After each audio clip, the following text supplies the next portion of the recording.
Oke, balik lagi bersama saya Rapco Tarigan dan kali ini ada Bang Rickson Roni yang kemudian beliau adalah anggota GameKai juga. Shalom Bung.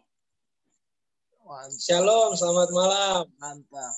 Ini kita sebelum ngobrol mungkin pendengarku ingin tahu sebenarnya Bang Roni ini seperti apa. Yang saya dapat informasi bahwa Bang Roni ini pernah menjadi BPC masa bakti 2016-2018 sebagai Sekpum Pengkaderan. Bagaimana perasaannya menjadi BPC, Bang? Oke, sebelumnya nih Bung, takut saya salah kaprah dulu. Kalau Bung Ratu ini masuk Pengkaderan tahun berapa, Bung? Aku 2017. 2017. Oke, salam hormat buat Didayu kalau begitu. Siap. Aku dari cabang Jakarta, anggota biasa aja yang tertarik dengan isu-isu yang saat ini sedang hangat dibicarakan seperti itu. Siap. Oke. Gitu. Oke, buat adikku, salam kenal buat saya Rickson Roni, senior GameKI dari cabang Tarakan, masa kader 2013. Wow. Jadi kalau bercerita sedikit tentang pengalaman dan saya sendiri orangnya seperti apa, saya mengutip salah satu bahasa dari, saya nggak tahu sumbernya dari mana. Saya lebih senang memahami daripada menghafal, Bung. Oke. Itu ciri saya. Ya, jadi kenalilah saya itu berdasarkan orangnya langsung, jangan dari perkataan orang lain. Betul, mantap. Karena inilah yang kadang-kadang menimbulkan stigma nih, Bung. Oke? Karena dengar kata orang, akhirnya kita nggak percaya pada orangnya langsung nih. Betul. Nah, jadi kalau berbicara sedikit tentang pribadi saya dan apa yang ada di belakang saya terdahulu, memang saya ini salah satu perintis GameKai di bagian Indonesianya Utara. Oke. Mantan. Dan pada masa itu saya perintis GameKai cabang Tarakan. Sehingga setelah kita bermulai merintis dari 2013, akhirnya dipercayakan di BPC di tahun 2016 yang sebenarnya saya memang nggak mau masuk BPC. Kenapa? Ceritanya seperti begitu. Ya, kalau ditanya kenapa, bagi saya pelayanan itu tidak harus diganjar melalui jabatan. Oke, menarik ini. Bagi saya seperti begitu. Jadi pelayanan tidak harus kita punya jabatan baru disebut pelayanan. Betul. Tanpa jabatan pun, benar Bung. Jadi tanpa jabatan pun kita bisa melayani, Bung. Bagaimana kira-kira? Betul, sepakat. Jadi, makanya aku tidak mau mengambil BPC sebetulnya. Siap. Makanya akhirnya pada saat itu karena ada senior saya, dengan hormat disebutkan namanya Bang Asmi dan Kak Meti, yang saya laku pada saat itu adalah senior saya di kampus, memberikan motivasi untuk gabung juga di dalam GameKI. Akhirnya dengan Bang Yosep, saya lupa satu nama, Bang Yosep pada saat itu ketua cabang untuk memasukkan saya di BPC. Akhirnya ya udah saya menerima pelayanan itu walaupun jabatan saya sekelas sekfung aja, Bung. Pendiri tapi sekfung. Oke. Padahal kan harusnya bisa habit minimal sekcap ya, betul ya? Apalagi perintis kan. Tapi karena saya berpikir pelayanan itu bukan karena jabatan, ya kan? Tapi karena kita memandang salib, ya udah. Kebetulan memang bidang yang saya senangi itu suka ngajarin orang, itulah pendidikan pengkaderan. Jadi seperti itulah saya di masa lalu, Bung. Oke, menarik. Mendingan nih, Bung ya? Iya, boleh. Silakan. Kita rileks aja, jangan terlalu tegang. Karena yang saya pahami, senior dan junior itu tidak ada batasan di GameKI. Justru saling menopang. Tapi begini, Bang. Bagaimana kemudian Abang dalam proses ber-BPC kemudian melihat dinamika dulu pengurus pusat dan pengurus pusat yang sekarang seperti itu? Karena pasti punya dinamika yang berbeda seperti itu. Oke. Kalau yang saya ketahui sih itu masih dapat zamannya Bang Ayub, ya. Beliau kader Makassar, lalu bergeser ke Bang Farhat, lalu lagi bergeser ke Bang Cornelis kemarin, dan yang terakhir di zaman Saudara Jeffrey. Oke. Nah, kalau berbicara tarik ke belakang, saya sempat dapat 4 generasi ketua ini, memang masing-masing ketua itu punya ciri khasnya masing-masing ya. Betul. Jadi memang kita akui bahwa beda pemimpin, beda caranya juga. Oke. Jangan lantas kita samaratakan karena pelangi itu indah kan karena berbeda-beda. Terus mantap. Seperti kemarin nih, Bung. Sepakat. Nah, benar ya. Karena perbedaan itulah akhirnya membuat hidup ini lebih berwarna, Bung, lebih indah. Nah, kalau di zaman Bang Ayub memang saya dapatnya itu di akhir-akhir kepengurusan. Tapi yang saya kenal dari beliau ini, beliau itu punya jiwa karisma dalam kepemimpinan. Itu khusus untuk Bang Ayub. Dan berbicara tentang dinamika pada saat itu, karena saya juga tidak terlalu banyak tahu tentang zaman beliau karena sudah dapat di akhir-akhir ya. Selama di kemarin yang saya ikuti di Tarutung pada saat itu, memang beliau orangnya cukup baik.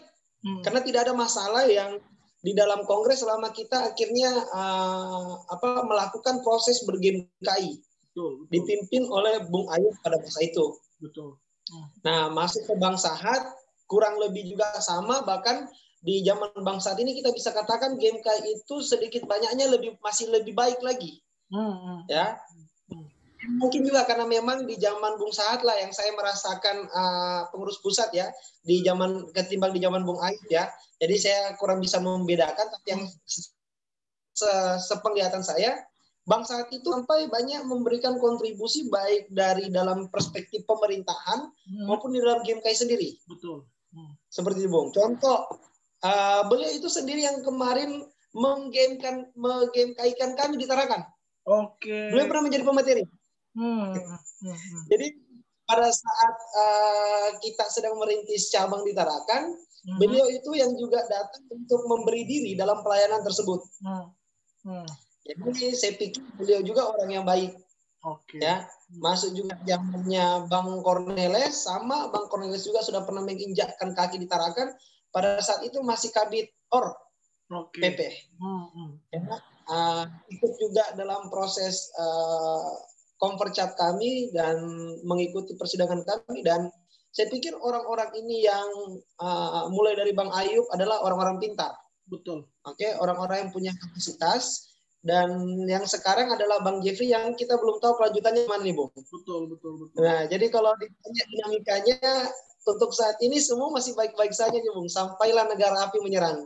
Oh begitu. Saat ini Abang merasa bahwa kepemimpinan Ketum Jeffrey ini sedang baik-baik saja. Melihat dinamika di grup GMKI tanah air, lalu kemudian GMKI seluruh Indonesia, apakah itu pertanda bahwa itu sedang baik-baik saja? Jadi kalau menurut saya sedang tidak baik-baik saja, Bung. Jadi sejak di zaman Bung Jeffrey itulah negara api menyerang, Bung. Ini perlu dipertegas negara apinya seperti apa gitu. Nah ini menarik karena Bung, makanya saya bilang tadi, mulai dari zamannya Bang Ayub ke Bang Sahat ke Bang Cornelis semua baik-baik saja dan semua berubah, ya kan? Sejak negara api menyerang. Jadi kalau dikatakan dipertegas dalam hal apa negara api, jadi kita tahu kalau kita berbicara tentang animenya Avatar itu banyak hal-hal yang menurut saya menindas, ya, keluar dari yang harusnya membawa kedamaian, malah menciptakan kekisruhan. Harusnya menjadi sebuah pemimpin seorang pemimpin yang baik, malah memberikan role model menurut saya kurang baik. Nah, terkait pandangan saya terhadap Bung Jeffrey sekarang, memang saya berada koridor bahwa saya itu kurang sepakat dengan beliau. Itulah akhirnya menciptakan beberapa hal yang menurut saya itu bahwa ada hal yang perlu kita kritisi untuk kepengurusan PP saat ini, Bung. Seperti itu. Betul. Dan ini menarik, bukan hanya Abang yang tidak sepakat, tapi beberapa cabang tidak sepakat dengan kepengurusan sekarang dalam arti mempertanyakan kinerja kepemimpinan sekarang. Aku akan tampilkan sedikit beberapa surat mosi tidak percaya dari Badan Pengurus Cabang. Ini salah satunya dari cabang Ambon. Oke, siap, Bung. Ini. Lalu kemudian surat pernyataan sikap dari cabang Sumedang. Ini baru 2. Sebetulnya ada beberapa lagi yang kemudian aku sudah kumpulkan, tapi aku tidak tampilkan karena terlalu banyak seperti itu. Tapi dari sini kita bisa melihat sebetulnya apa yang sedang terjadi nih Bang. Karena ini karena baru di awal, baru benar-benar dilantik, tapi sudah ada mosi tidak percaya. Bagaimana Bang mengamati ini? Oke. Jadi sebelum berbicara tentang surat menyurat ini ya, atau mosi tidak percaya, saya coba bercerita dulu nih, Bung.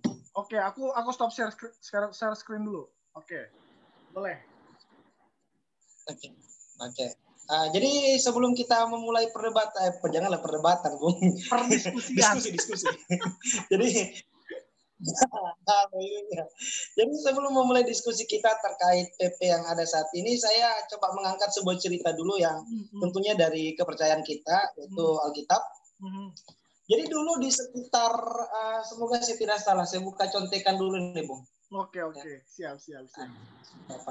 Jadi sekitar tahun 930 sebelum Masehi, pada saat itu adalah masa kerajaan Salomo. Betul. Jadi kalau di dalam Alkitab itu kejadiannya itu di kitab Raja-Raja, semoga saya tidak salah ingat. Nah, apa yang menarik daripada sebuah kisah itu, di situ pada saat Raja Daud ya kan akhirnya menurunkan kekuasaannya kepada anaknya itu Salomo. Kita tahu Salomo adalah satu-satunya raja yang paling berhikmat dalam sejarah umat manusia. Oke? Dan itu kita harus sepakati karena itu adalah kepercayaan kita. Betul. Bahkan beliau dikatakan dalam kitab Raja-Raja, beliau itu sampai bisa berkomunikasi dengan hewan. Mereka tahu bahasa hewan, dia tahu. Ya kan, saking berhikmatnya. Itulah kado Tuhan atau talentanya Tuhan kepada dia. Dan setelah masanya Salomo berakhir, maka di sini mulai muncul masalah. Ada 2. Yang pertama itu kerajaan Israel itu terpecah. Dan yang kedua, adanya ketidakpercayaan antara sesama suku Israel. Ya, akhirnya terpecahlah antara kerajaan Israel selatan dan utara. Ya, kerajaan utara itu, mohon maaf kalau tidak salah, dipimpin oleh Yerobeam saudaranya, dan kerajaan selatan itu dipimpin oleh Rehabeam. Betul.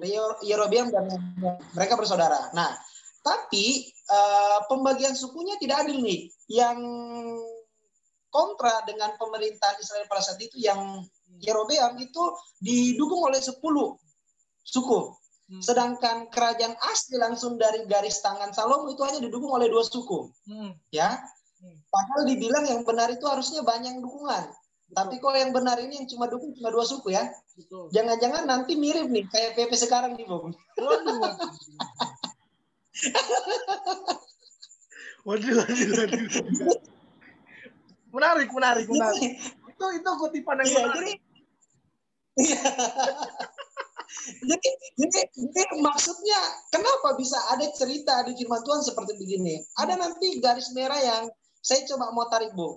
Setelah akhirnya kerajaan Israel ini terbagi menjadi 2, ternyata yang 2 suku itu hanya memihak dalam turunannya Raja Salomo tadi. Itulah yang dipakai Allah untuk menjadi perantara, untuk menjadi keturunan Tuhan Yesus selanjutnya. Jadi garis yang diambil, ya kan, yang garis yang diambil untuk menjadi turunan Tuhan Yesus itu berada pada garisnya Rehabeam, bukan Yerobeam, yang didukung oleh banyak suku tadi. Oke, hanya didukung 2 suku tadi inilah yang menjadi garis silsilah Tuhan Yesus Kristus, dan itu bisa dikonfirmasi oleh Alkitab.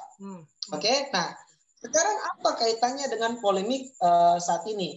Tadi Bung menyinggung bagaimana tentang tanggapan surat-surat yang sekarang dilayangkan oleh kepada PP. Belum ada apa-apa, ini kan sudah ada muncul mosi tidak percaya nih, Bung. Betul. Ya kan? Betul. Nah, yang saya bisa katakan, Bung, bahwa kita harus akui dalam sejarah umat manusia, baik versinya Bible maupun kehidupan nyata juga, banyak akhirnya itu sebuah peradaban akan hancur, atau sebuah komunitas atau organisasi akan hancur itu kalau dia itu sudah mulai berkembang menjadi besar. Betul. Oke? Tantangannya adalah pada saat sebuah organisasi itu sudah menjadi besar, akan ada muncul 2 tantangan. Yang pertama, dia akan perpecahan atau mungkin ada perkembangan. Betul, betul. Nah, tinggal kembali kemananya nanti, apakah muncul perpecahan atau perkembangan. Di zaman Raja Salomo tadi yang saya katakan, ini adalah titik balik dari sebuah kerajaan Israel yang bisa saya katakan superpower. Oke, betul. Jadi jangan bilang Amerika yang make great America again ya. Israel juga sudah lebih dulu. Make America great again. Jadi gimana ini Om Donald Trump ini? Saya yang sudah kalah dia dikasih. Jadi kalau dari Om Donald Trump mengatakan make great American again, di Israel sudah melakukan itu puluhan ratusan tahun yang lalu. Betul. Oke, nah permasalahannya adalah setelah di zaman Salomo berakhir, sosok kepemimpinan itu mulai pudar, hilang, ada ketidakpercayaan. Nah, jadi sebenarnya Allah itu kan mau menjadi raja atas Israel itu sendiri. Artinya penguasa tunggal. Jadi ibarat kata itu apa ya, the true power lah. Itu bahasa Torajanya, Bung. Kalau tidak salah artinya buanglah sampah beratnya. Nah. Lanjut. Jadi Allah itu sebenarnya mau menjadi penguasa tunggal, penguasa mutlak atau the true power untuk bangsa Israel sendiri. Tapi bangsa Israel itu kan tidak mau menerima. Dia maunya itu yang kelihatan. Ya kan, ketakutnya kalau Allah yang langsung memerintah ini apa-apa saklak nih, Bung. Ya kan, nggak bisa kita toleransi. Akhirnya memintalah mereka raja dalam bentuk manusia. Muncullah raja pertama Saul, tapi ditolak. Baru muncul Raja Daud dan Raja Salomo. Nah, di Salomo inilah puncak kejayaan bangsa Israel itu bisa kita katakan menjadi titik tertinggi dalam masa pemerintahan kerajaan Israel. Karena kenapa? Banyak katakanlah peninggalan-peninggalan sejarah yang akhirnya yang menjadi warisan dunia. Salah satunya itu yang sekarang diperebutkan di Yerusalem, ya perbatasan Palestina itu apa namanya, itu bait suci Allah itu, kalau tidak salah, semoga saya tidak salah ingat. Nah, dan menurut saya kalau dikaitkan dengan sekarang yang kita hadapi, bahwa kita harus akui, Bung, setiap organisasi yang sudah besar akan ada titik di mana ya itu akhirnya akan merosot, atau akankah dia terus naik. Nah, kalau dalam saham saya juga tahu karena saya background ekonomi, ada garis statis di situ. Dia kadang naik, kadang turun. Ya kan, GMKI sekarang menurut saya berada di ambang tertingginya sekarang. Kita sudah melahirkan 104 cabang, Artinya GMKI sudah dikenal di mana-mana, Nah, melalui daripada itu kita juga harus melihat bahwa konsekuensi logis dari perkembangan sebuah organisasi adalah apakah dia akan terus berkembang atau apakah dia akan perpecahan. Nah, inilah yang saya coba tarik dari kisah dalam Alkitab itu.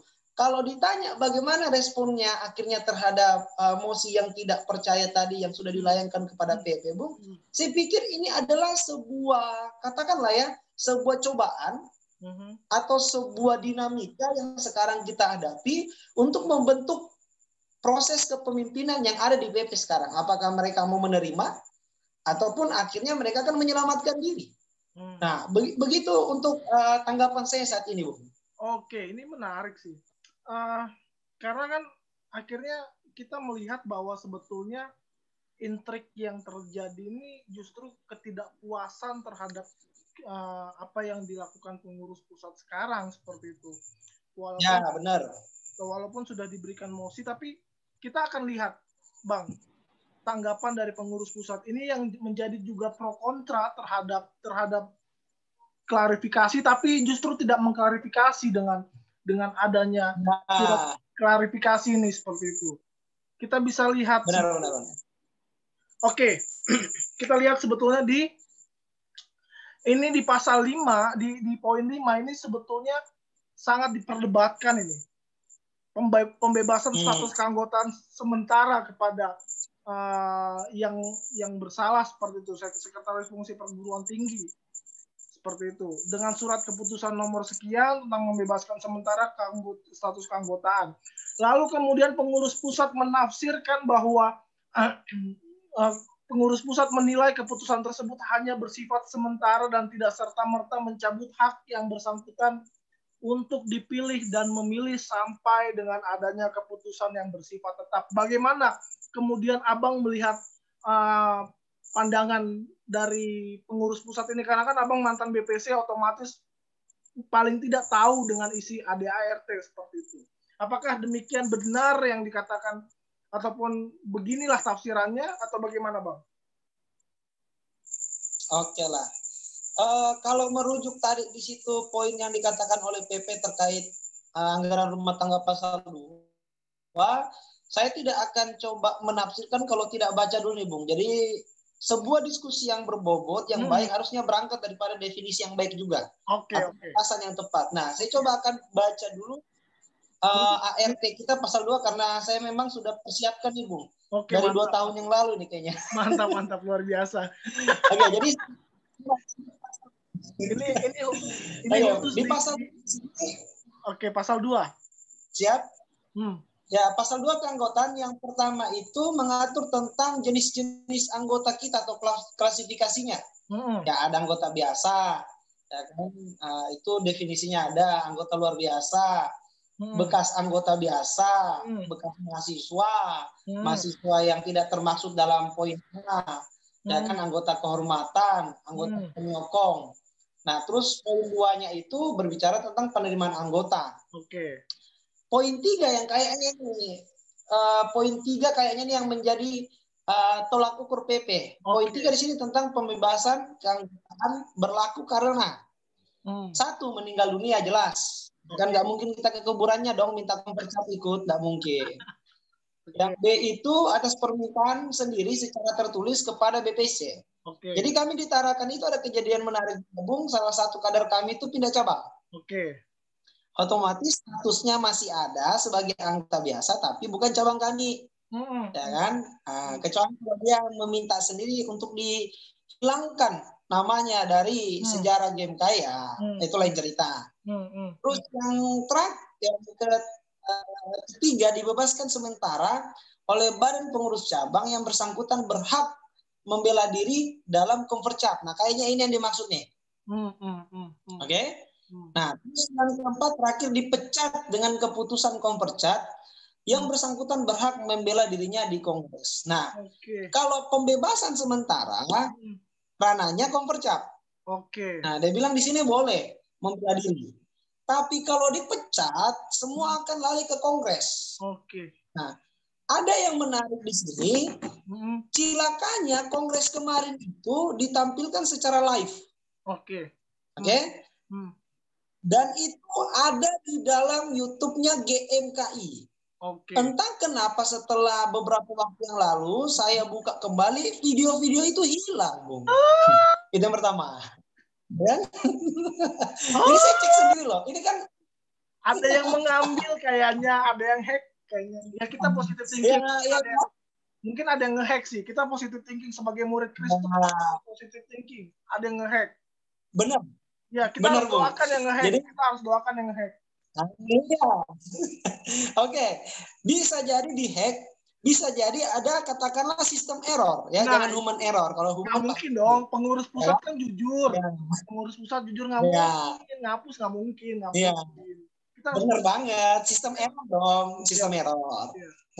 Nah, terus yang kedua yang menarik lagi, kalau ternyata video-video rekam jejak digital yang mengaitkan tentang Kongres kemarin itu hilang di telan bumi, terus kenapa tidak ada satupun, saya nonton ini Bung, video Kongres kemarin, tidak ada satu momen di mana ada seorang kader ya membela dirinya di Kongres, catat. Tidak ada satupun. Ya, catat, tidak ada satupun. Nah, kalau pertanyaannya PP mengatakan bahwa di sini itu pembebasan keanggotaan sementara itu bahwa tidak serta-merta menghilangkan haknya, pertanyaannya kita konfirmasi dulu ke cabang yang bersangkutan. Apakah memang ini orang dibebaskan anggotanya atau dipecat? Kalau dibebaskan, tentu saja PP tidak punya ranah untuk mengintervensi itu karena itu ruang lingkup BPC, jelas.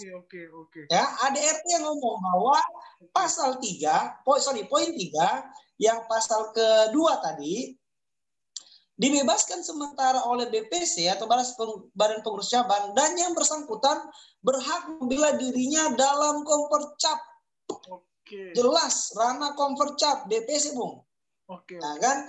Sedangkan kalau dikatakan pemecatan, jelas larinya ke ranah Kongres. Nah, terus adakah kemarin orang di Kongres yang membela dirinya atau berkoar-koar atau coba menunjukkan bahwa saya ini dipecat loh di cabang ini, alasannya begini-begini, saya ingin naikkan banding deh, atau saya ingin meluruskan atau apalah? Tidak ada. Ya kan? Makanya di sini kalau PP berani menyinggung ke arah BPC, maka saya katakan dia keliru. Dianya ini PP jelas, ya kan? Saya tidak bilang salah, menurut saya keliru. Ya kan? Ayo kita buka ruang diskusi. Ya kan, untuk itu. Tapi kalau dibilang pecat, maka akan lebih salah lagi. Salahnya di mana? Kok enggak ada orang di Kongres kemarin kok yang membela diri, enggak ada. Iya. Lebih salah lagi. Tiba-tiba naik. Iya, Bung. Jadi kan lucu. Aduh, minum kopi dulu, Bung. Iya, ini biar rileks saja. Menarik.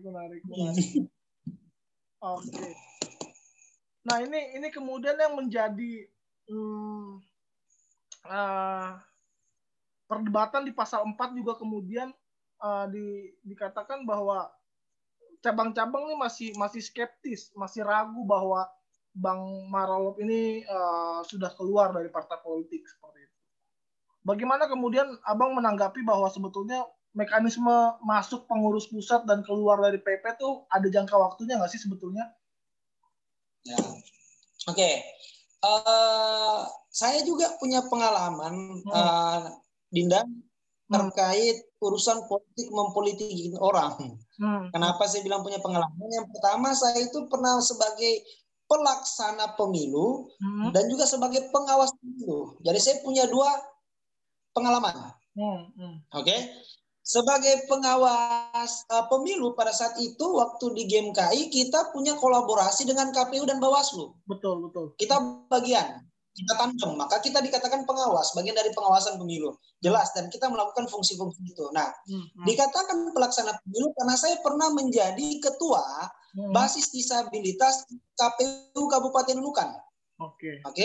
Jadi saya pernah menjadi pelaksana. Kalau di dalam ranahnya KPU, kalau kita mau masuk ke dalam situ minimal 5 tahun itu sudah tidak ada embel-embel pernah terikat dengan politik atau apapun lah sejenisnya. 5 tahun. 5 tahun tuh ya? KPU. Benar, 5 tahun. Nah, sekarang kita coba tarik kalau dalam GMKI. Memang kalau berbicara tentang politik itu hanya dijabarkan pada saat di awal-awal ADRT. Kalau tidak salah tadi itu di ini. Mana deh ya? Saya baca dulu. Nah, pasal 5. Pasal 5 di status dan bentuk organisasi, poin pertama mengatakan bahwa organisasi ini adalah organisasi yang bersifat berjawi dan tidak merupakan bagian dari organisasi politik. Oke. Memang tidak ada deskripsi yang jelas mengatakan bahwa bagian dari partai politik itu apakah nanti kalau ada kader-kader yang menjadi politikus atau bagian dari politik itu masuk ke GMKI, lalu ada jeda waktu yang akan diberikan. Tidak dijelaskan secara spesifik memang. Tapi dikatakan saja memang bukan bagian dari partai politik. Nah, artinya apa teman-teman? Kalau memang punya keinginan, ini perspektif kita dulu ya, dari sudut pandangnya kita. Kalau teman-teman di luar sana juga punya cara pandang yang berbeda, saya pikir ya itu adalah variasi berpikir. Nah kan, kita juga perlu memaksakan pemikiran kita, dan juga Bung kalau punya perspektif yang lebih bagus daripada kita, ayo kita diskusi. Kan seperti begitu. Nah, jadi kalau teman-teman merasa bahwa saya ini punya keinginan untuk menjadi pengurus pusat di kemudian hari, tahan-tahanlah dulu berpolitiknya, bro. Ya kan? Kalau memang mau sudah berpolitik, jangan lantas orang bilang tiba masa tiba akal. Oh, dia tahu nih, dia akan mendukung si A. Ya kan? Karena nanti ada potensi kemenangannya besar, saya tinggalkan dulu politiknya lah. Saya jadi PP dulu. Ya kan? Jadi seolah-olah kamu ini enak-enaknya saja loh. Ya kan? Di mana ada kesempatan yang besar, ya kan di situ yang kita masuki. Betul. Nanti lagi tidak ada lagi kesempatan di sini, kita tutup dulu sementara. Ya kan, kadar macam apa itu, mau cari aman. Ya kan seperti begitu, Bung. Oke. Jadi kalau dikatakan ya, Bung? Ini menarik. Lanjut, Bang, lanjut. Ya, jadi kalau dikatakan bagaimana akhirnya tanggapan saya terkait orang ini yang pernah berpolitik, saya mau katakan bahwa Bung jangan bermain-main dengan GMKI. Itu menurut saya. GMKI ini organisasi terhormat. Kita sudah organisasi besar. Kita masuk ke ranah internasional bahkan nasional. Tolonglah. Kalau memang kita tahu bahwa kita salah, ayo kita fair akui. Kadang-kadang Bung, ini catat Bung ya. Kadang-kadang Bung, kita itu keras terhadap orang lain tapi tidak pada diri sendiri. Sepakat. Oke? Ya, saya ulangi sekali lagi. Kita kadang-kadang itu terlalu keras pada orang lain, pada diri sendiri itu kita lembek. Gantian ada orang yang salah, kita hujat habis-habisan. Oke? Kita jelek-jelekan, kalau perlu se-Indonesia tahu. Gantian kita yang berbuat salah, kita diam-diam. Ya, ibarat kata diam-diam baik bosku, minum kopi dulu. Aduh. Itulah manusia Bung ya. Gantian orang yang salah ngotot, gantian dia yang salah ya. Oke. Ini asik diskusinya, asik, keren. Bang, ini poin 7 Bang. Poin 7 juga menjadi masih perdebatan dari cabang-cabang sebetulnya. Terkait dengan adanya bidang agraria dan maritim yang menjadi bidang baru kepengurusan PP GMKI masa bakti 2020-2022, bahwa ini merupakan keputusan Kongres GMKI ke-37 di Manokwari, Papua Barat, sesuai dengan dokumen Kongres yang diberikan oleh pimpinan sidang kepada tim formatur pengurus pusat GMKI masa bakti 2020-2022. Bagaimana tanggapan Abang soal ini? Soalnya kan masih banyak ini perdebatan soal ini nih. Abang sendiri bagaimana menyikapinya? Oke lah. Yang saya pahami sejauh ini, PP itu tidak ada sedikit pun saya lihat Sekum maupun Ketum itu mau menunjukkan dirinya. Oke, itu yang pertama, tidak mau menunjukkan dirinya. Baik pun juga tim formatur. Nah, bagi saya seorang pemimpin, ya panglima perang, presiden atau jabatan seterusnya, jika kita mengetahui ada sesuatu yang salah, kenapa kita tidak berani untuk unjuk diri? Itulah yang selalu saya gaungkan, selalu saya hantam di dalam grup GMKI seluruh Indonesia itu, bahwa ayolah yang buat salah, iya dong, ya kan, ayolah yang buat salah itu yang muncul lah, jangan anak buahnya yang disuruh terus, kasihan. Bahkan sampai saya berpikir masa senior itu dijadikan tumbal, ya kan, apa nggak malu? Kadang-kadang lucu loh, Bo. Kalau memang tidak salah kan, ngapain risih? Ya, saya kutip nih. Dari PESI nih, mumpung ada kader kita yang katanya ikut PESI kemarin ya, kalau katanya bersih kan ngapain bersih? Ya kan itu slogannya PESI. Betul, sepakat. Tapi gini Bang, sebetulnya pertanyaanku simpel. Buka aja, maksudnya tampilkan aja kalau memang hasil Kongres ke-37 ini kemudian menjadi ada bidang agraria dan kemaritiman. Buka video Kongres kemarin seperti itu. Dan itu nggak ditunjukin kan sebagai buktinya gitu loh. Kita dengerin aja sama-sama. Ya, benar sekali Bung. Artinya begini. Semua perdebatan saat ini itu muaranya adalah bukti. Oke? Semua muaranya adalah bukti. Nah, bukti yang sekarang kita mau cari, bukti yang sekarang kita mau angkat, sayangnya itu sudah ya katakanlah dihack. Ya. Betul, dihack orang. Ya, buktinya sudah dihack atau katakanlah sistem error. Nah, cilakanya adalah di saat sudah dihack atau sistem error, apalah kita manusia ini kasihan. Betul, sepakat. Ya, nah, itulah yang menjadi pemikiran saya juga, Bung, bahwa kalau ditanya bagaimana melihat kejadian-kejadian ini saya secara pribadi Bung apa ya? Mau ketawa juga, kasihan ini organisasi kita loh, bro. Ya kan, bukan kita mau mengumbar-ngumbar kesalahan, tidak. Betul. Tuhan Yesus kan juga bilang kalau iya katakan iya, tidak katakan tidak. Ya kan, selebihnya itu berasal dari si jahat. Saya curiga ini orang-orang di pusat apakah sudah dirasuki si jahat semua? Waduh. Ya kan? Apakah jarang ke gereja cuma? Ya kan? Mohon maaf, ini tanya kita Bung ya, bukan menjat loh ya. Iya, kita ya kan? tanya, apakah jarang ke gereja? Berarti kan pertanyaan. Ya, benar. Artinya sekarang kita sedang membangun perspektif kita aja. Artinya apakah? Ya kan, tidak dibilang memang ini orang nih kayaknya anu semua, jahat semua. Tidak, tapi kita bilang apakah. Nah, kalaupun memang PP juga merasa bahwa ya udah, kami ini bersalah. Apa susahnya? Minta maaf. Reshuffle lah kepengurusan itu yang dianggap tidak tepat. Sesimpel itu, bro. Ya kan, cuma yang menjadi kendala kita adalah yang seperti saya katakan tadi. Di saat orang, ya kan, dia itu sudah merasa benar, kadang-kadang dia itu keras pada orang lain, tapi tidak pada dirinya sendiri. Ya kan? Nah, akhirnya inilah yang selalu menjadi kebudayaan kita itu yang katakanlah kurang baik. Ya, Indonesia dikenal cuma 2 hal, bro. Oke, di kancah dunia. Ya. Yang pertama, Indonesia itu malas, ya.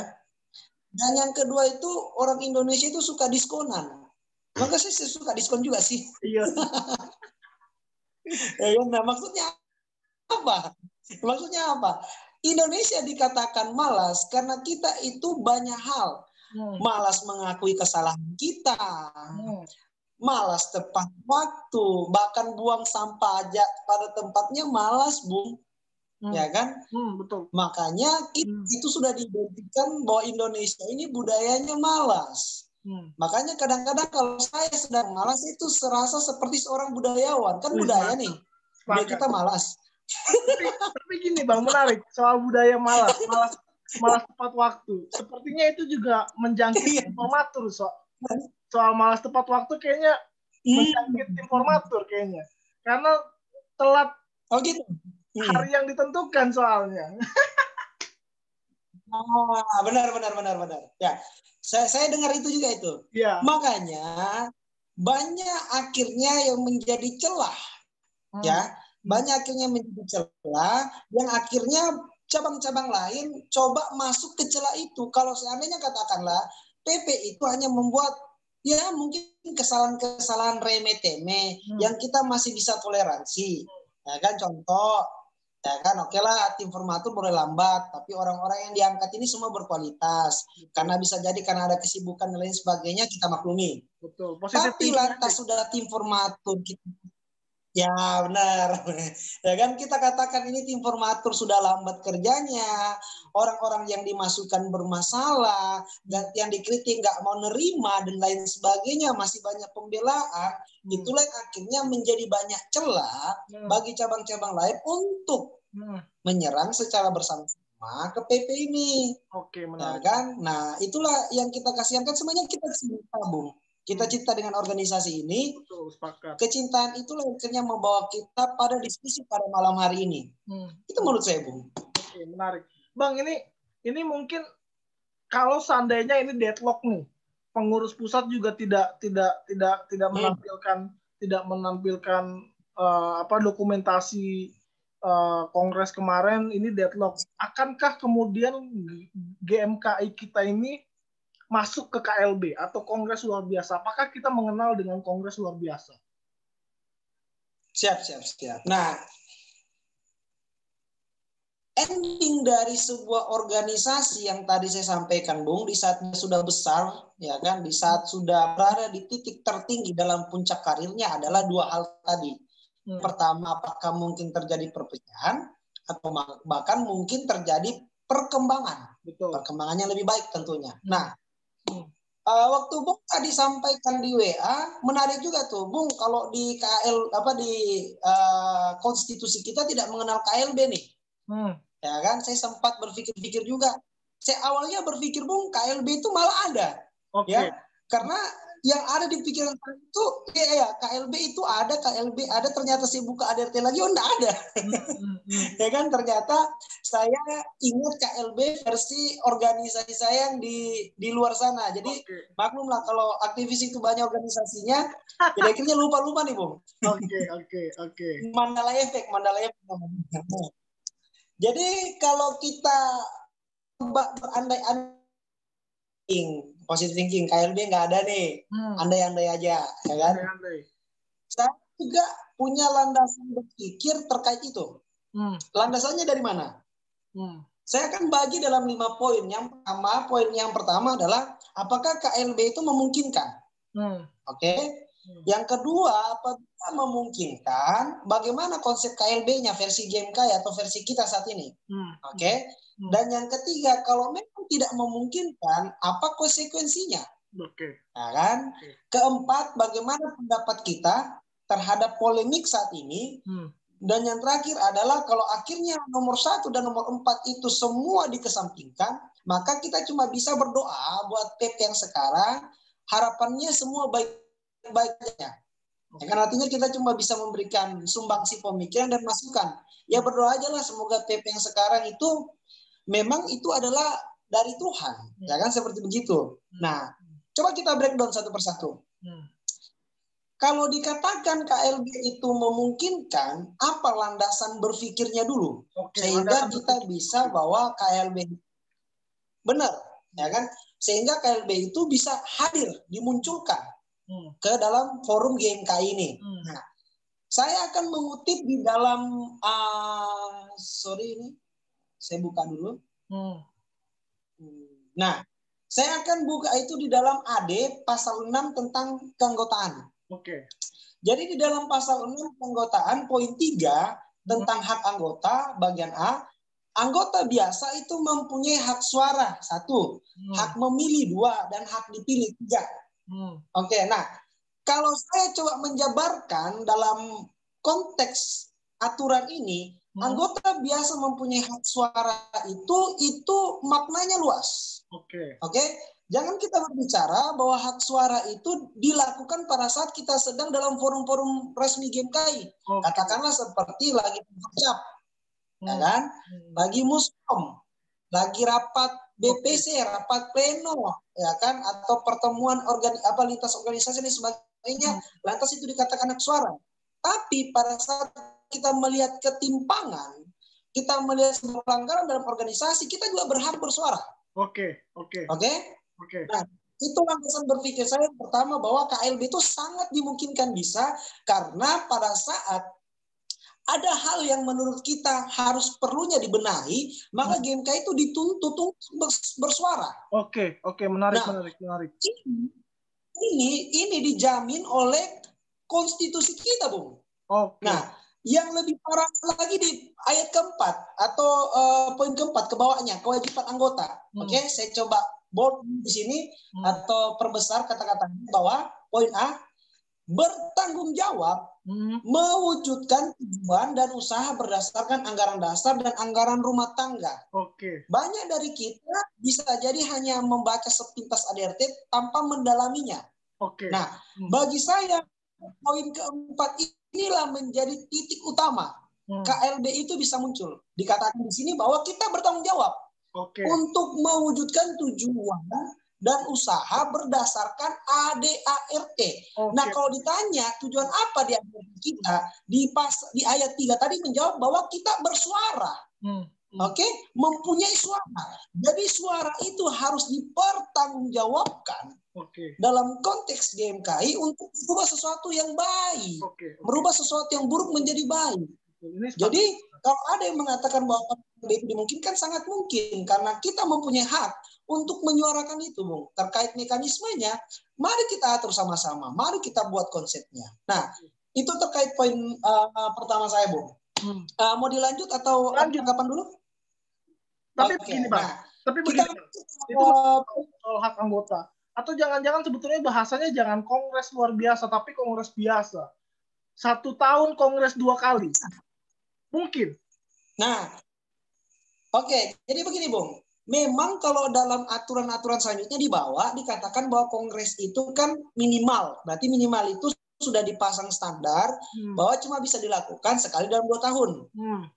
Begitu itu fix, tidak ada perdebatan karena tidak ada aturan-aturan selanjutnya lagi yang mempertegas kalau seandainya bisa dibuat kurang dari itu, apakah karena bersifat insidentil, ada kebutuhan mendesak atau lain sebagainya. Memang tidak dijelaskan, tapi sudah dikatakan bahwa kongres itu berjalan ya 1 kali dalam 2 tahun. Nah, kalau akhirnya nanti kita ubah namanya dengan yang tadi Bung sampaikan, apa tadi Bung? Kongres namanya apa? Bukan kongres luar biasa, tapi kongres biasa seperti itu. Oke, jadi dari kongres luar biasa menjadi kongres biasa ya. Nah, oke. Nah, kalaupun akhirnya kita mengganti redaksinya menjadi kongres biasa dengan dengan isi atau substansinya bahwa tetap mengganti ketua, maka itu memang kita akan bersinggungan di ADART tadi. Oke. Ya, masalah hanya dijalankan 2 tahun sekali, akan bersinggungan di situ. Nah, apapun namanya bisa kita lakukan itu dengan catatan bahwa kita mengacu pada hak anggota, bahwa kita punya hak juga sebenarnya untuk mengubah aturan ini berdasarkan kebutuhan. Ingat, kita catat kebutuhan. Ya, bukan karena keinginan. Kalau keinginan mah orang juga punya keinginan, Bung. Sepakat. Ya, saya juga kalau ditanyakan saya ingin sekali pacaran sama membernya Blackpink, bos. Iya. Are you like that? Itu kan keinginan, betul, ya kan? Betul.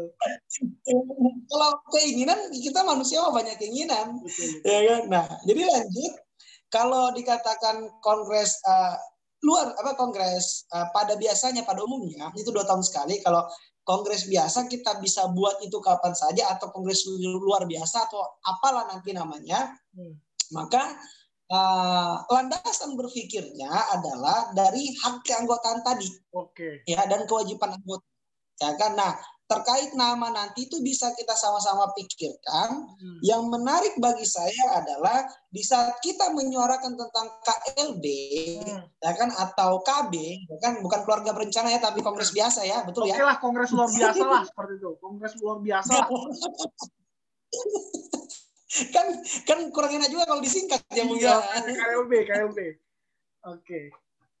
Betul kan? Nah, oke, kita kembali ke KLB ini. Nah, kalau seandainya pun KLB benar-benar terjadi ini, maka ada yang mempertanyakan bahwa di ADART kan tidak ada mengatakan seperti begitu. Bagi orang yang menaifkan ADART, dia kan mengatakan seperti begitu, ya kan? Artinya terlalu naif kalau kita berangkat dari sebuah landasan hanya menarik satu garis saja, lantas mengabaikan aturan-aturan yang lain. Betul.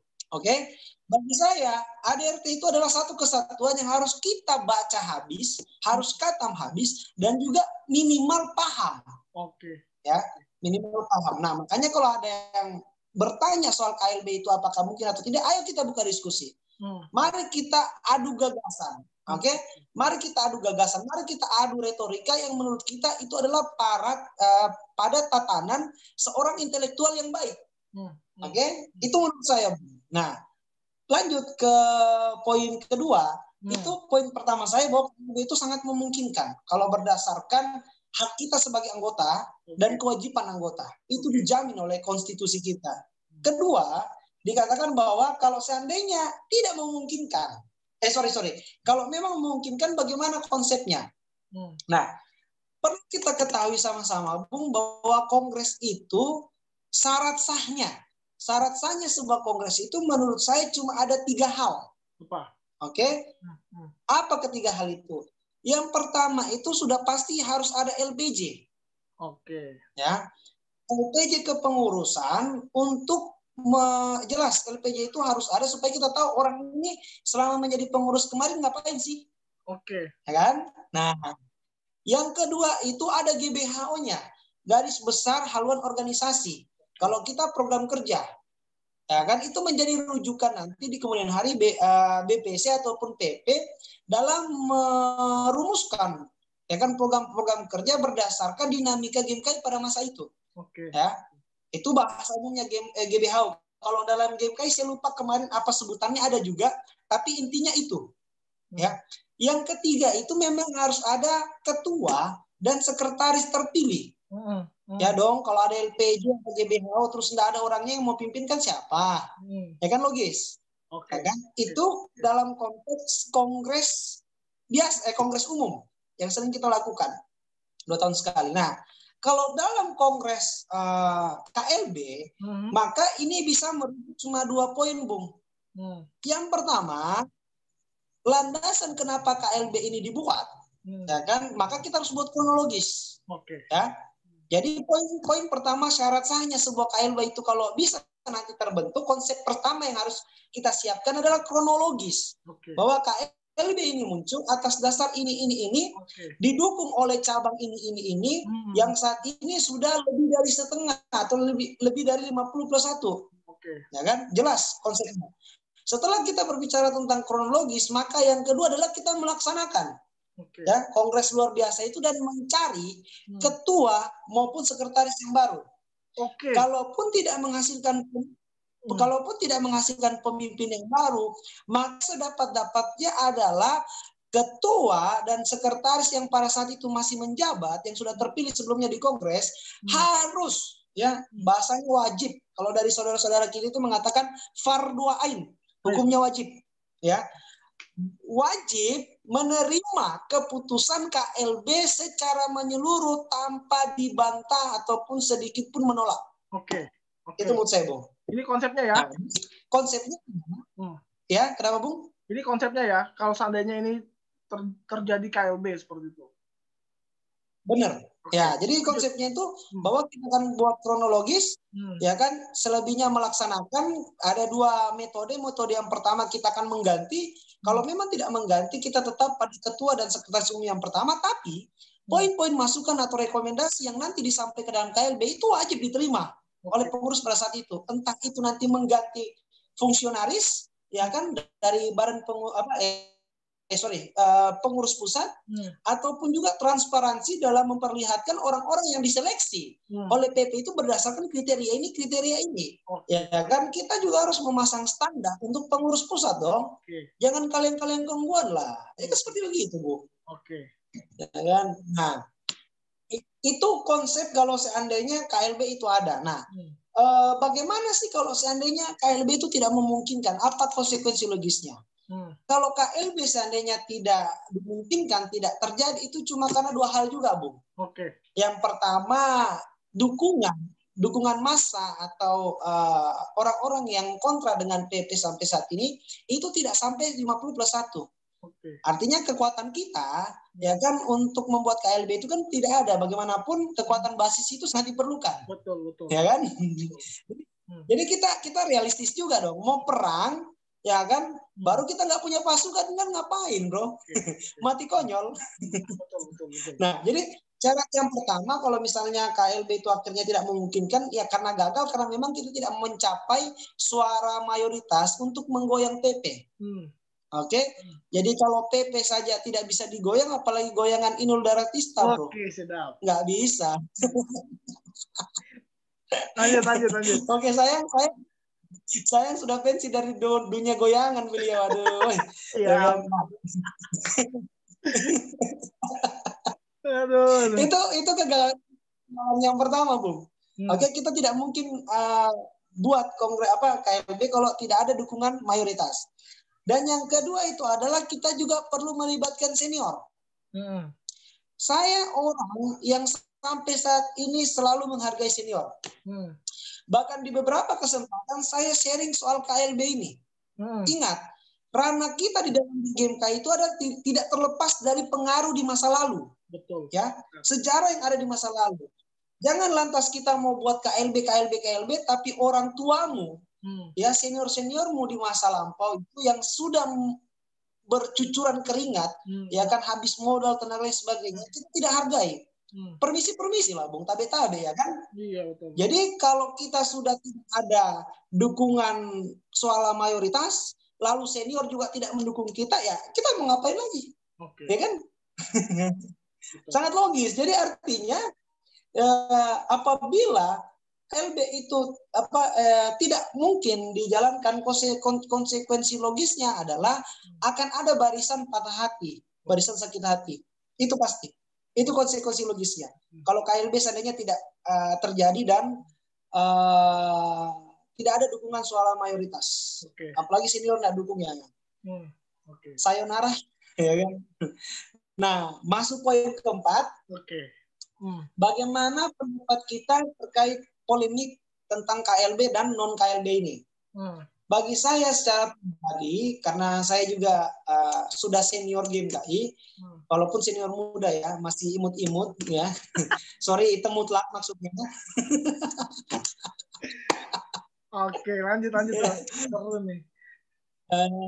Kalau ditanya bagaimana pendapat saya tentang polemik ini, saya pikir tidak ada yang salah dalam memberikan sebuah masukan dan tanggapan, Bung. Betul.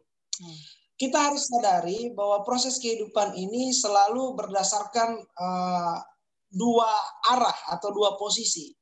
Tuhan menciptakan pagi dan malam, betul. Hitam dan putih, yin dan yang, energi negatif dan positif, itu semua adalah kebalikan atau antonimnya. Ya, selalu ada berkebalikannya. Nah, saya percaya sampai saat ini bahwa setiap di dalam kritikan yang baik, ada juga kritikan yang buruk untuk mempertegas. Betul. Atau memperkuat mental kita. Kalau seandainya kita tidak baik-baik saja, ya kan? Apakah kita mau menerima yang buruk-buruknya juga? Oke. Ingat, Ayub pernah berkata seperti begini, Bung. Ini saya senang sekali dengan kata-katanya Ayub. Bahwa Ayub pada saat ketum Ayub atau Ayub? Oh, bukan. Kayak ketum Ayub dalam Alkitab, Bung. Oh, mantap.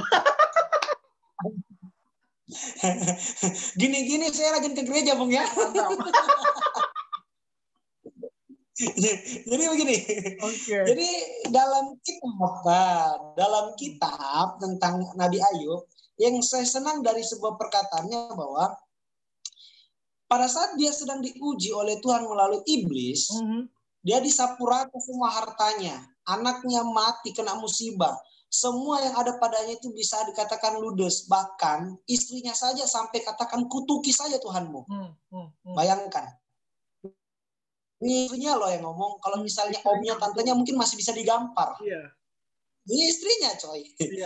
Nah, tapi Ayub menjawab dengan sangat bijaksana mengatakan masakan yang baik-baik saja kita mau terima dari Allah. Sedangkan yang tidak baik tidak mau. Ya dong? Artinya kita harus fair juga. Di saat PP sekarang dihadapkan tentang hal yang tidak baik-baik saja, masukan-masukan, kritikan-kritikan, apakah kamu mau menjadi sama seperti Nabi Ayub? Berbesar hati, bijaksana. Ya kan? Ini sebuah tantangan loh. Artinya kalian ini baru mau jadi pengurus, belum genap 2 bulan. Itu bulan apa 3 bulan ya? Bulan 11 kemarin kan? Iya. Kalau nggak salah. Ya, sekitar bulan 11 ya kan. Pelantikan kan baru berapa waktu yang lalu toh? Ya kan? Artinya ini secara legalitas kalian belum lama menjadi pemimpin. Belum apa-apa, ya kan? Kalian ini sudah mau menolak yang buruk-buruknya saja, mau yang enak-enaknya saja. Ya kan? Jangan berbicara saling. Betul. Ya. Padahal udah dapat relasi ke Kemenhukam kan? Suwun. Itu dia. Udah dapat yang enaknya, yang buruknya nggak mau kan gitu. Benar, pintar, cerdas. Makanya saya bilang, artinya begini, ya kan, cobalah kita dewasa. Ya kan, kedewasaan itu memang bukan berbicara tentang statusmu apa. Ya kan, umurmu berapa. Sudah berapa banyak pengalaman yang kau jalani, tapi berbicara karakter, ya sifat. Apakah kamu menteladani atau enggak nih? Dan semua kembali. Makanya tergenapilah apa yang disampaikan oleh Om Jo. Ya kan? Jika kamu ingin lihat karakter seseorang, berikan dia jabatan. Betul. Om Jo kan pernah ngomong. Betul. Ya kan? Dan itu senada. Jadi Om Jo itu rupanya ngutip perkataan dari Presiden Amerika Abraham Lincoln. Betul. Oke, jadi Abraham Lincoln yang mengemukakan kata-kata itu terlebih dahulu. Jadi dia mengatakan dalam proses berdemokrasinya di Amerika bahwa kalau kita ingin melihat watak karakter seseorang, berikan dia jabatan. Maka kamu akan lihat. Nah, tergenapilah perkataan itu sekarang. Sekarang Ketum Jeffrey dan Sekum Anggi sudah mendapatkan jabatan tertinggi di GMKI. Ternyata ya kan ceng jejeng setelah dapat nih Bung, waduh, negara api menyerang. Oke, ini menarik, asik.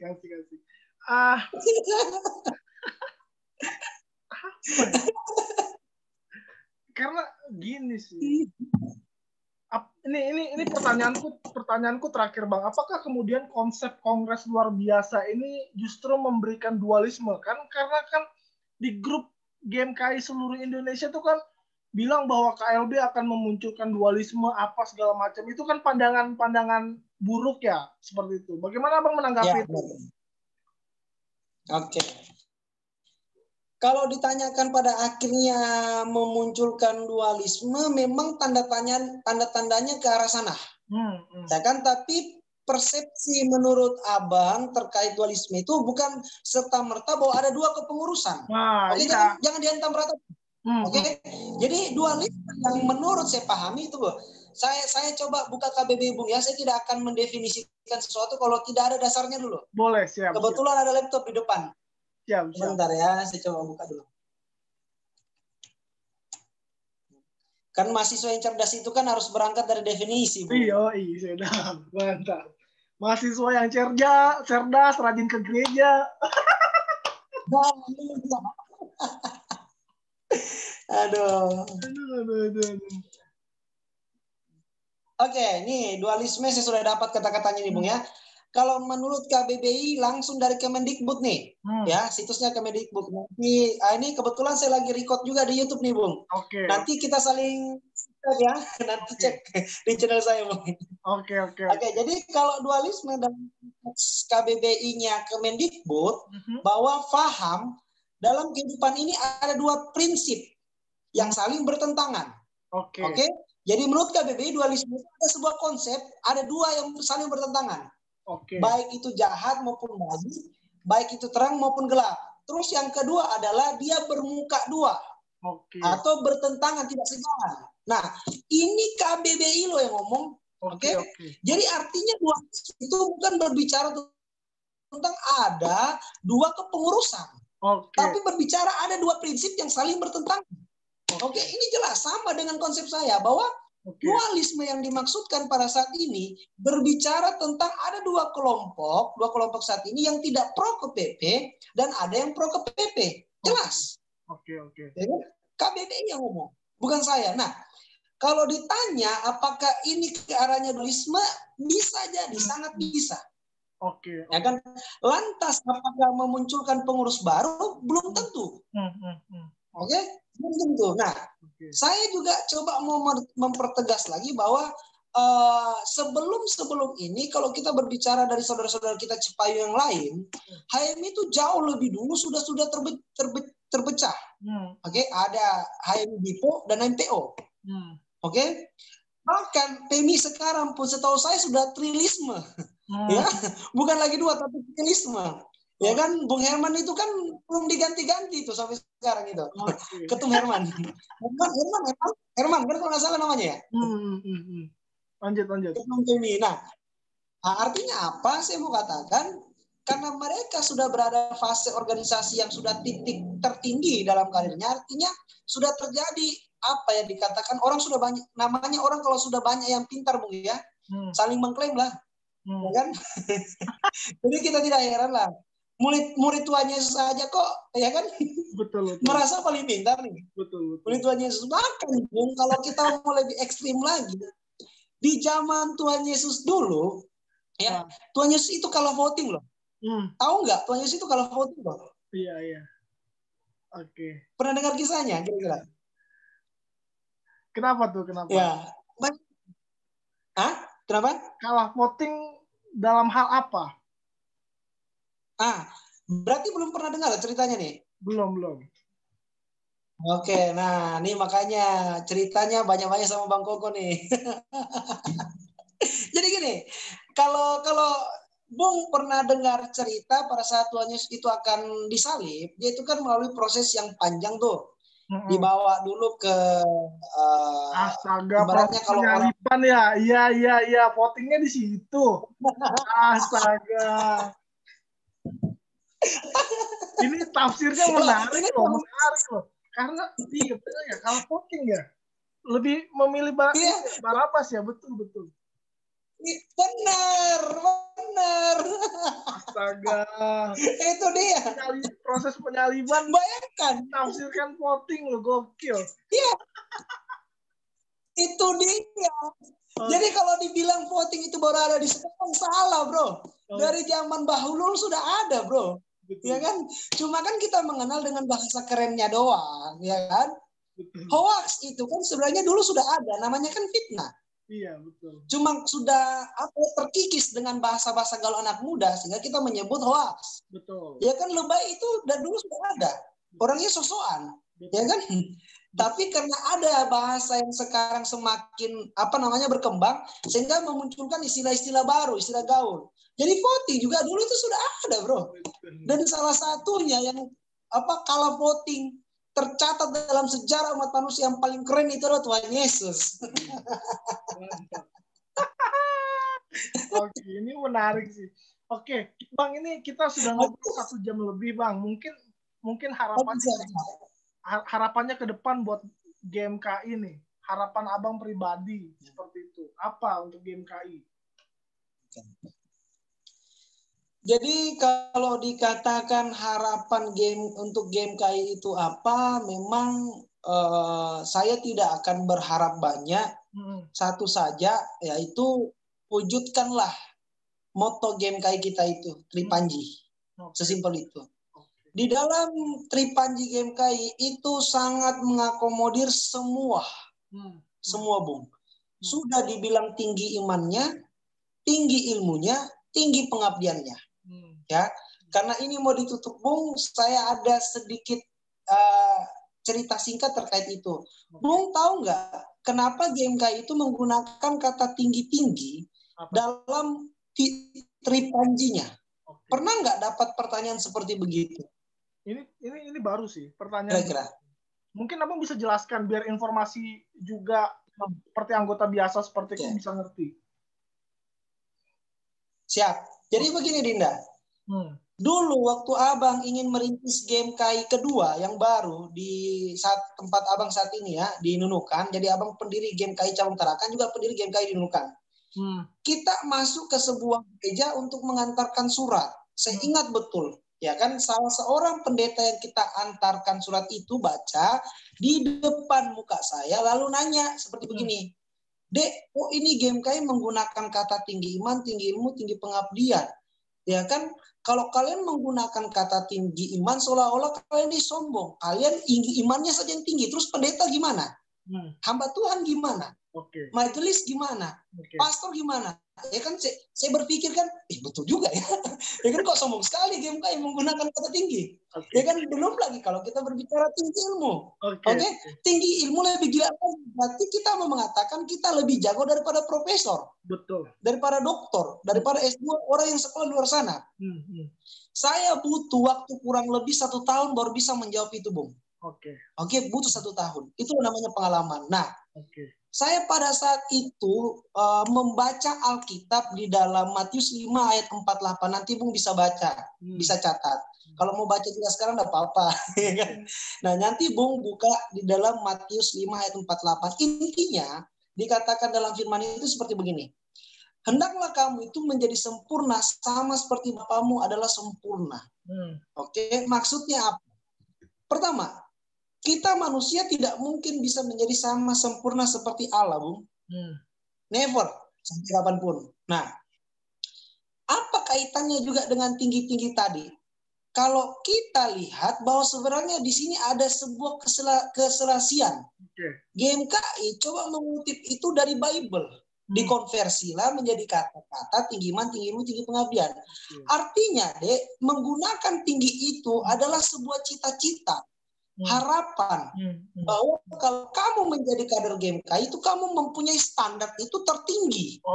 Jadi kamu diberikan standar itu bukan yang sedang-sedang, ya kan? Atau yang biasa-biasa saja.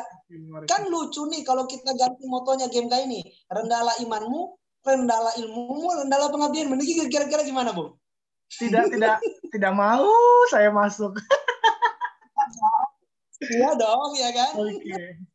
Makanya kenapa kita menggunakan kata tinggi-tinggi? Sebenarnya itu lebih ke arah harapan, doa. Sama seperti dalam firman Tuhan tadi, bahwa Allah mengharapkan kita. Ini kan proses perbaikan itu kan terus-menerus, tidak sampai di situ aja, tidak stuck. Perbaikan itu terus-menerus. Jadi menggunakan kata tinggi dalam GMK itu memasang standar bagi setiap kader-kadernya itu memang harus paling tinggi imannya, bukan setengah-setengah. Jangan setengah-setengah kalau mau masuk GMKI. Saya bilang mundur aja kalau masuk GMKI. Makanya tantangan yang dihadapi PP sekarang adalah apakah kamu sudah betul-betul mengaplikasikan Tri Panji GMKI itu. Jadi kalau ditanya apa pesannya Abang buat PP atau GMKI saat ini, simpel aja. Semua sudah diakomodir dalam Tri Panji GMKI, Bu. Semua. Ya, itulah luar biasa. Makanya GMKI ini paket komplit, Bro.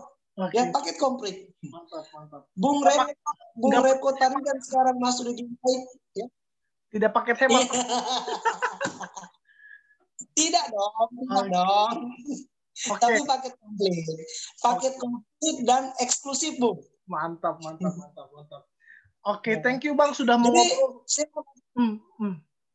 Lanjut. Ya, jadi buat Bung Repko Tarigan, saya mau katakan Dinda, kamu telah masuk ke jalan yang benar, berada pada koridor yang benar. Mengenal GMKI itu adalah jatuh cinta yang paling indah. Mengenal GMKI itu adalah jatuh cinta yang paling indah.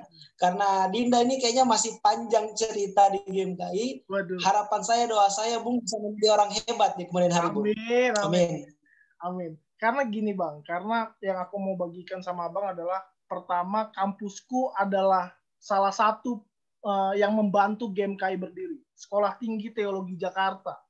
Itu yang pertama. Yang kedua adalah Johannes Leimena itu sangat bergaul dengan dosen-dosen Sekolah Tinggi Teologi Jakarta semasa dia hidup. Dan dia sangat tertarik dengan etika ataupun etika Kristen seperti itu. Makanya kalau kita lihat kajiannya dia, politik adalah etika Kristiani dan sebagainya macam-macamnya, karena dia tertarik diskusi etika Kristen.